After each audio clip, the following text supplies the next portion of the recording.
Magandang hapon na naman po mga kadawe. Pupunta naman po tayo sa ating ginawa. Pangatlong araw na to ngayon.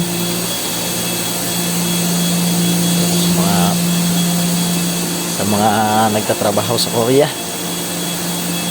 So sana tibay-tibayan ang katawan. Dahil dito walang halos pahinga. So ayun yung ginawa namin. Sinubrihan namin yung aming tangke. So yung mga tangke na yan susubrihan pa, pataasan dahil sobrang baba. Ito yung trabaho namin ngayon. Hindi lang tayo makapag-vlog lagi sa pag nagtatrabaho tayo dahil bawal mag-vlog. So ito yung ginawa namin, no? Iba ang forma nila dito, hindi kagaya sa atin yung mga forma ng kahoy ay nasa plywood. Ito sa kanila tukod-tukod lang. So ayan yung mga gamit at ito pa yung ibang mga plywood. So ayan yung ginawa namin. Hindi pa bubuhusan yan dyan. Yan ang bubuhusan ng simento. At iba ang simento nila dito. Ang sako ay diretso na buhangin, simento, nakahalo na siya, ang pagbasa na lang. So ayan yung mga ginawa namin, no? Iba sa kanila, puro mga high-tech. Yung pako nila mga takir ang gamit. So ayan, no? Puro tukod. Ewan, hindi kaya bibigayan sa pagbuhos ng yan. Puro lang yan tukod, walang halos mga pako yan. At yung mga sahig namin dito, pinatayo at ginawang mga frame. Ewan ko lang kung hindi yan ma-reject pagka buhos niyan, baka mag-inat yung niyan ba. Mag-inat. So yun nga, at ilang araw na namin yan, 3 araw. Wala pa kaming nabuhusan, puro pa lang kami lagay ng mga plywood. Kaya mga bukas siguro makakabuhos na kami dito sa kabila. So itong kabila wala pa, nalagyan din namin yan dito. Grabe ang laki pala ang tago dito sa Korea. Ang trabaho namin dito ay araw-araw, walang halos pahinga. Hindi halos nagabigay ng day off. Gawa ng laging may trabaho. Pero kung magbigay naman sana ng day off, kaya naman sana ba, pero ayaw. Dahil talaga sa trabaho dito sa Korea, trabaho talaga ang kanila. Yung iba nadadala na magbalik. Pero yung trabaho namin dito, magaan lang naman. Ayos lang naman yung trabaho. Kaya yung iba din na gusto magpunta dito sa Korea, so apply na kayo. Dahil maraming trabaho, lalo na pag land base at sa Jeonbuk kayo naka-assign at nakuha nyo yung trabaho ng land base na Jeonbuk, BB Abalon. So ito, ganito ang kumpanya nyo. Napakarami. Bukod pa yung iba doon, meron pa kaming ibang ibang alagaan ng Jeonbuk. So ayan nga, ipapakita ko lang sa inyo yung trabaho namin. Yun nga ang sabi ko, bihira tayo makapag-vlog gawa ng bawal ang cellphone sa vlog natin. Marami ang sigawan, parang sabong. Parang sabong, pag utos sigaw ya, pag utos sigaw ya, kunting mali ya, sigaw.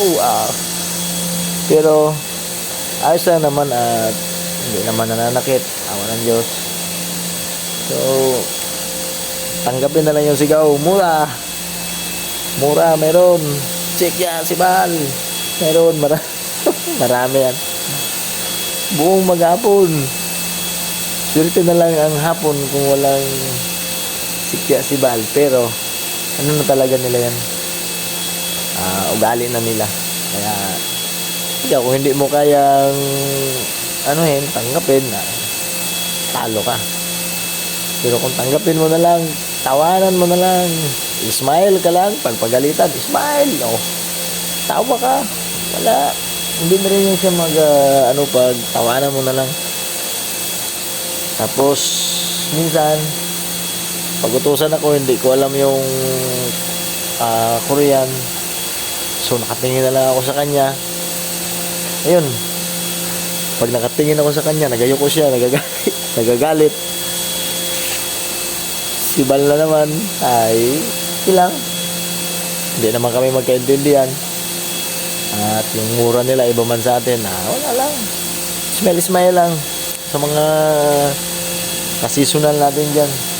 Smile lang pag pinagalitan. Ganyan talaga yan dahil ito ang pinunta natin dito, trabaho para sa pamilya. So kaya tiis-tiis lang po tayong lahat. Kailangan huwag damdamin huwag damdamin yung ano ng amo sa atin. At okay, hanap tayo ng trabaho na makaahon tayo sa kahirapan, pero wala pa rin. Hindi pa rin makaahon sa kahirapan. So okay, at yung ano nga pala natin, bukas, nga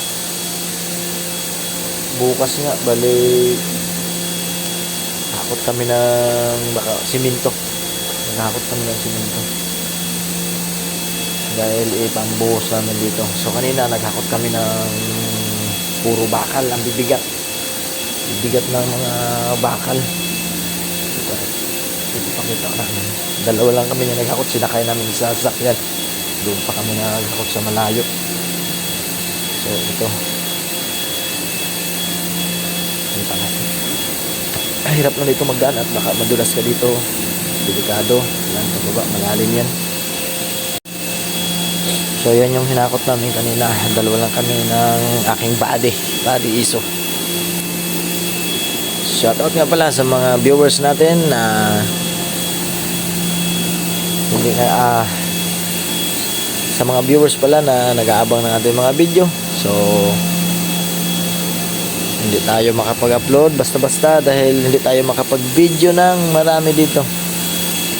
Gawa ng ang ano nga natin, ang trabaho natin, bawal ang kamera. So ayan yung mga junbok natin, mga bibi pa yan, pinong-pino, parang kuto, malaki pang kuto. So, yung sahuran ng ano namin, mga ano na junbok. So ito na yan, may mga junbok na kami dyan, pinong-pino, hindi pa halos makita yan, hindi pa yan halos makita yung junbok namin. At hindi pa kami naglilinis niyan. Ano pa yan, malumot pa. Gawa ng nilagyan namin siya ng tubig. Tapos may chemical kami na nilagay para maglumot siya. Maglumot. Bago kapal na ng lumot, pagkapal ng lumot, yan naman namin, nilagay namin yung mga bibi abalon. Maliit pa sa lisa. Hindi mo halos makita. Mabuti pa ang lisa, nakikita mo. Pero ito, napakaliit. Magano na ito siya, mag-isang buwan na to. Mag-isang buwan. So, ayan mga kadami.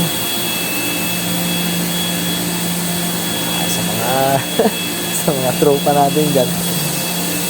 So basta ang masasabi ko lang, tiyaga lang. Tiyaga lang sa trabaho dito sa Korea. At makakaipon din kayo. Tayo hindi tayo makaipon. Gawa ng marami tayong binabayaran. So ayan, shoutout pala sa mga viewers at sa mga magiging viewers ko pa lang, shoutout pala. So ayan, tumanda na si Kadawi dito. Ngayon June 4,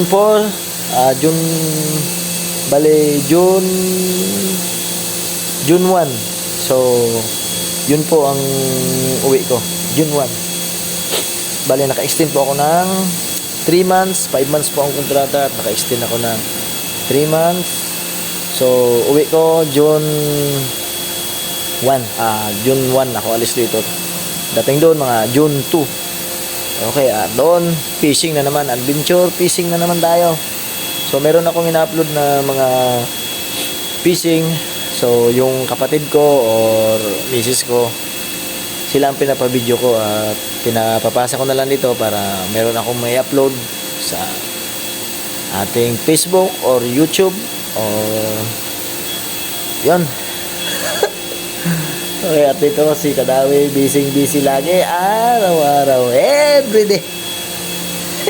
Walang ulam, everyday. So, yun na nga, mga Kadawi, at hanggang dito na lang yung ating video. Nakapang-trabaho pa ako. Nakapang-trabaho pa tayo, gawa ng ngayon lang tayo, nakapag-break. 5 o'clock. Okay. Takot pa uwi na. Diyan lang yung bahay namin sa kabila. Dito lang, malapit lang. Baka magdating si Uncle.